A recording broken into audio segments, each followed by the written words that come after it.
Hello everyone, good afternoon. Today we are going to discuss on the topic called vitamin B12 deficiency anemia.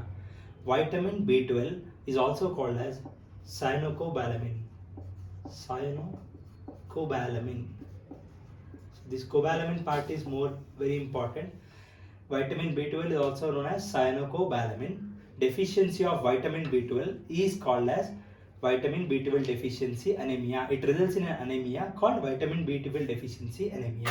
So first of all, we should know what are the causes that are majorly causing vitamin B12 deficiency anemia. The first one is inadequate intake. So if the patients are not taking food that is containing vitamin B12, there are high chances of having vitamin B12 deficiency. So in which people can we see this inadequate intake? Usually vegan diets, those who follow vegan diets, and breastfeeding infants, chronic alcohols, and elderly patients will have this type of deficiency, that is inadequate intake of food into the patient that contains vitamin B12 is less here. So because of less intake of vitamin B12, there is a deficiency of this vitamin in that patients, which is causing this type of anemia. Whereas next one is malabsorption syndrome. Mal means bad absorption. What is not absorbing appropriately here? Vitamin B12, though the patients are taking appropriately in their food, it is not being absorbed into their body. Because of it, it is called malabsorption. Malabsorption syndrome can also cause vitamin B12 deficiency. So malabsorption can occur either due to deficiency of intrinsic factor, or if the patients are having atrophic gastritis, and if the patients undergone any stomach surgery or like that, those patients will have malabsorption syndrome. Next, inadequate utilization. In some people, though there is presence of vitamin B12, due to deficiency of other factors, the pathway might have been disturbed. So because of it causes vitamin B12 deficiency. It comes under inadequate utilization. So first we should know how vitamin B12 is utilized in the body. To understand it, this is the pathophysiology. It's an outline of pathophysiology. So first, when we take vitamin B12 through our food, it's also called as cyanocobalamin. So I am giving us dietary cobalamin. So what is this dietary cobalamin? It's vitamin B12 that has been taken into our food. This cobalamin, when HCl and pepsin is released in the stomach, it causes this cobalamin to be released from the animal proteins which is present in the food in our stomach. This pepsin and HCl acts on the animal protein, which is a majority dietary factor of vitamin B12. It acts on this dietary protein and results in the release of cobalamin. This cobalamin is now free. This free cobalamin will bind to R protein. R protein is released from parietal and salivary cells. This R protein is also called as haptocorrin. This R protein is also called as haptocorrin. So this cobalamin will bind to, this free cobalamin will bind to R protein, which results in this complex, cobalamin R protein complex. So when this cobalamin R protein complex enters into the duodenum, when this cobalamin R protein complex enters into the duodenum, there it is broken.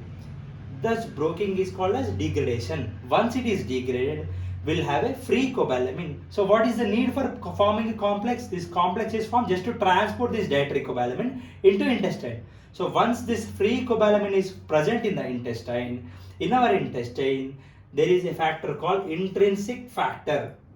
So this intrinsic factor is also secreted from parietal cells, and this free cobalamin will bind to intrinsic factor. Again, it results in a formation of a complex. This complex attaches to certain cell receptors. They are mucosal cell receptors. Where are these receptors present? These receptors are present in distal part of ileum. These receptors are present in distal part of ileum, and after binding, again it will be separated.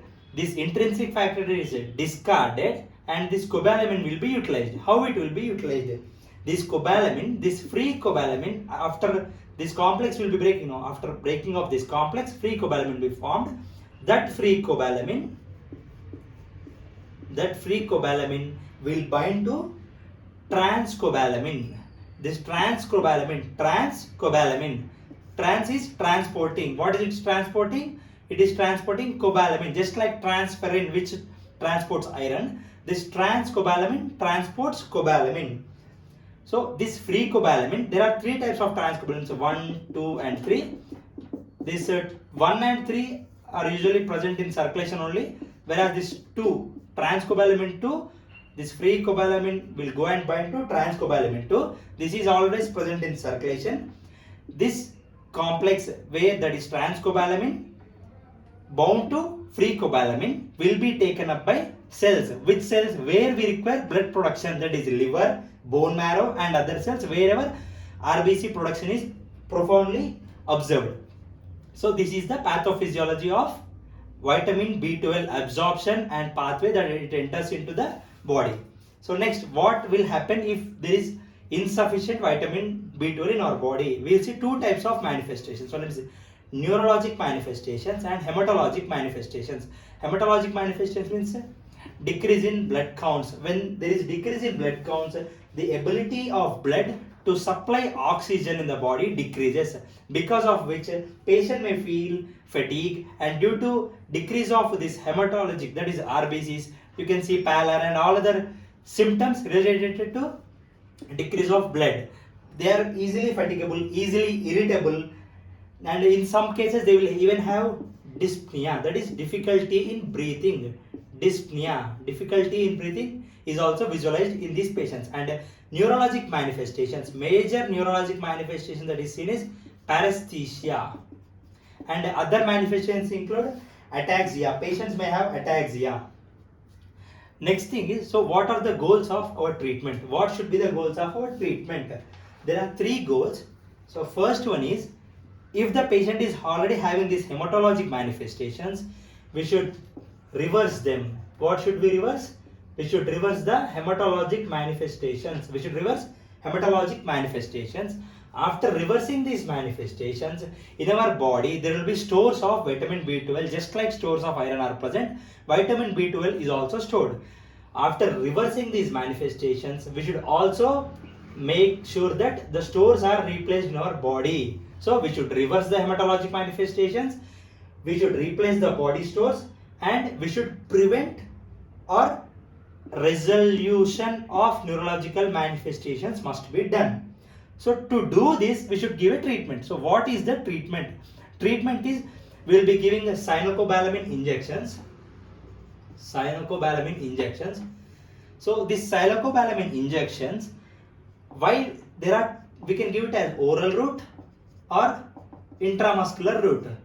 So daily oral dose is around 1000 to 2000 mcg, 1000 to 2000 micrograms, but due to less differences between oral route and intramuscular route, many of the doctors prefer oral route. Sometimes if the deficiency is very high, then only they go for intramuscular route. So how the treatment will be given? 1000 to 2000 mcg. So first let us think a patient is being given 1000 mcg. So a patient is being given 1000 mcg. So first, for 1 week, every day they will give 1000 mcg. This will saturate these body stores. After 1 week, it will be given weekly once. How many days? For 1 month, they will give weekly once. After this, they will give monthly once. It depends. Later, they will examine the levels of vitamin B12 in the blood, and they will decide whether the treatment should be continued or stopped. Next, there are certain areas for this vitamin B12 injections that are being given. They are hyperuricemia and hypokalemia, and this hypokalemia is majorly due to increased utilization of potassium during the production of new hematopoietic cells. During the production of new blood cells, potassium is utilized. Because of this, it causes hypokalemia. So this completes our topic on vitamin B12 deficiency anemia. Thank you.